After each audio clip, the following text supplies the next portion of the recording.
Hi, this is Barbara Sanders, and I was inspired this morning to read an oracle card that I just drew from the Kali deck. Today is June 17th, 2025, and this is Sacred Metamorphoses, my YouTube channel, and I often converse with other people on it, but sometimes I like to recite poetry or read from an oracle card deck like this one. And I'll introduce you. This is Alana Fairchild's Kali Oracle. This is the guidebook that you read about. And this is the card I drew today. This is Yugashakti, and she's fierce. And when I started reading it, I decided to share it with other people because it's pretty incredible. So here I go. You can subscribe for free below if you'd like to get more of these videos. So Yugashakti is 13, number 13. Her timing is fierce with compassionate wisdom. To love her is to honor her greater knowing. She demands the surrender of our futile attempts to control that which is beyond our sphere of understanding until that pain transforms into the sweet pleasure of release.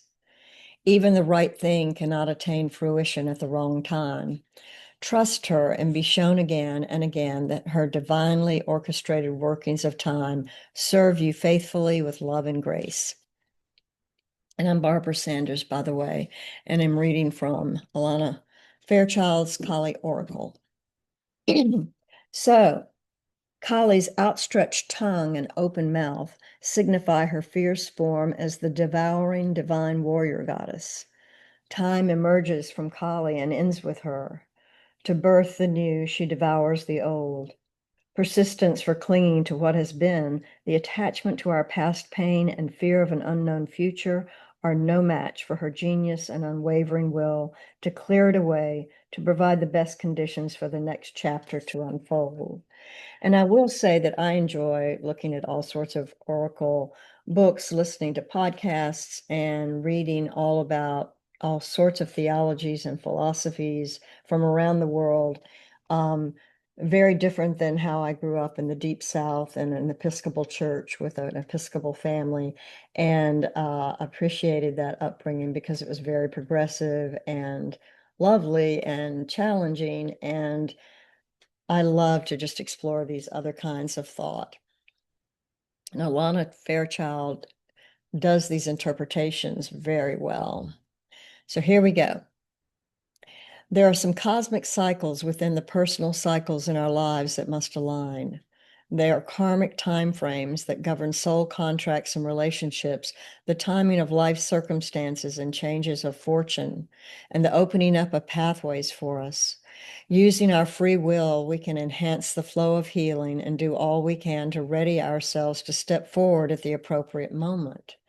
Yet it is the Divine Mother in her infinite wisdom and regenerative power that knows and enacts the perfect transition at the best time. She orchestrates the shifting of individual and collective cycles to be in harmony with each other, so every being gains spiritual benefit through what unfolds. The Oracle of Yuga Shakti confirms that you are going to experience considerable change. The timing of this unfoldment is significant. There are many factors at play. You will sense when the correct moment is upon you. And I think this is particularly important during these times in June 2025, with all the chaos, violence, and corruption swirling around us and all over the place, to center ourselves and be grounded in some excellent theology. During this time globally, the light of spiritual knowledge is partly subsumed within the darkness of ignorance and confusion. Even those with the awareness to have positive intentions can become confused and place profit above integrity, attack brothers and sisters on the path, or lay claim to knowledge on false foundations. Even when our intentions are noble, in effect, our actions can create further suffering. Such conflict and confusion are signs that Ashuric or negative forces have gained the upper hand. Kali Ma's darkness and ferocity are required to redress the spiritual imbalance. We are particularly in need of her most terrifying manifestations when we become confused as to what belongs to the highest sacred truth and what does not. I'll also say that I've been watching YouTube videos and other resources involving David Clements, who is an incredible string theory physicist and quantum physics educated physicist who is now talking with teams of the Pleiadians and other groups of galactic beings that he is channeling. And if you'd like to listen to some incredible new thinking, new feeling, new human, new earth truths, please go find David Clements, Clements. It's incredible. So where was I? Let's see. We are in particular need of her most terrifying manifestations when we become confused as to what belongs to the highest sacred truth and what does not. Do not allow yourself to be convinced by another of anything. Lean into your heart connection to the divine. Inner clarity and higher understanding will arise for you. You will see how close the chapter on the past is closing and moving into a new cycle. Unique to the iconography of Kali in the Hindu tradition from which she emerges, is her poked out tongue. Kali's tongue represents her wild mystery teaching. The tongue is the organ of discernment, digestion, and speech. It assists us in taking the right things in and expressing ourselves as we choose. Our mother tongue, in quotes, means the language of our birth. Kali is the cosmic mother tongue. She is the original spiritual language of our hearts and souls.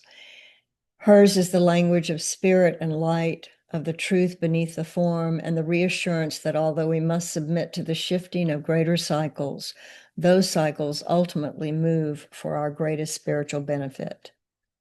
When Kali unfurls her tongue with ferocious expression, I can't. She is embarking upon spiritual deliverance. It is the action that precedes her bringing about the end of a diabolical era of greed, fear, confusion, hatred, self-righteousness, and negativity.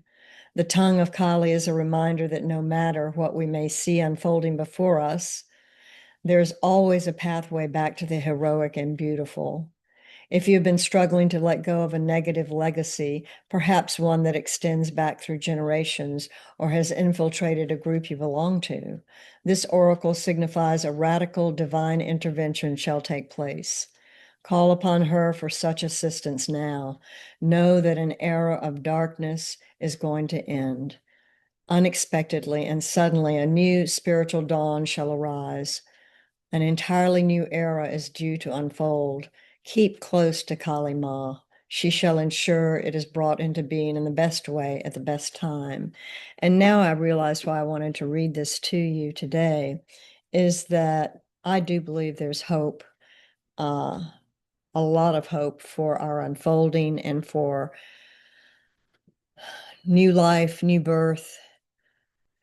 Once we clear away some of our past pains and our past conditioning and imprinting that we've learned throughout all our years, and mine have been over 70, once we learn to contemplate and meditate and pray and become empty ourselves in terms of our egos, that's really hard to do. I know we are human beings, but if we can learn to let go of some of our ego and decrease the volume of it a little bit, then we can open ourselves to more divine love, decrease our suffering, and hopefully share that with other people. I believe that strongly. So she also adds after each reading an invocation ritual. It says, say the following prayer of invocation aloud. Beloved Malik, Beloved Kali Ma, Yugashakti, creatrix and birth mother of every cycle of time, from birth and death of the world, ages, and universes, to the chapters that open and close in my life. Your wild grace opens my heart, and as your child in need, I implore you to bless me, keep me close, and ensure all transitions are secured within your wisdom and grace for the spiritual benefit of all Jamakali.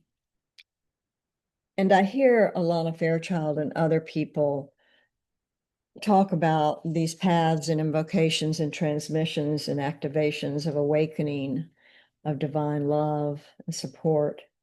And I know that we don't all have to agree with the frameworks and theories through which this is probably channeled, but I think it can stimulate some of the best parts of us in the ways we communicate and love each other and bring compassion to the world.